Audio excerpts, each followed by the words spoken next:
మనకి ఎన్నో అద్భుతమైనటువంటి సినిమాలని అందించినటువంటి దర్శకులు శ్రీ మణిరత్నం గారికి సాదర స్వాగతం పలుకుతూ వేదికపైకి ఆహ్వానించేస్తున్నాము. ఒకటా రెండా వారు అందించినటువంటి సినిమాలు ఒక గీతాంజలి కానివ్వండి, అలాగే నాయకన్ కానివ్వండి, బ్యూటిఫుల్ మౌనరాగం కానివ్వండి, సఖీ, అలాగే దళపతి, రావణ్, యువ, పొన్నియిన్ సెల్వన్, థగ్ లైఫ్ ఈ సినిమాల్ని అందించినటువంటి మణిరత్నం గారికి ఈ రోజున ఈ అవార్డుతో పాటు గోల్డెన్ మొమెంటో మరియు 10 లక్షల రూపాయల క్యాష్ ప్రైజ్ ని అండ్ అలాగే ప్రశంసా పత్రాన్ని అందజేయడం జరుగుతుంది. Congratulations to Mani Ratnam sir. Paidi Jayaraj film అవార్డుని అందుకున్నారు మణిరత్నం గారు.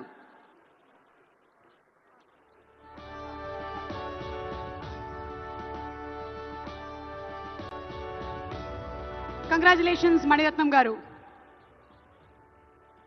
మనకి ఫిల్మ్ వ్యూయింగ్ పర్స్పెక్టివ్ నే ఆయన సినిమాలతో మార్చినటువంటి డైరెక్టర్, ఆ ఘనత ఆయనకి దక్కుతుంది. సో మణిరత్నం గారికి మరొకసారి శుభాకాంక్షలు తెలియచెప్తూ next BN Reddy film award దిగ్గజ దర్శకులు బిఎన్ రెడ్డి గారు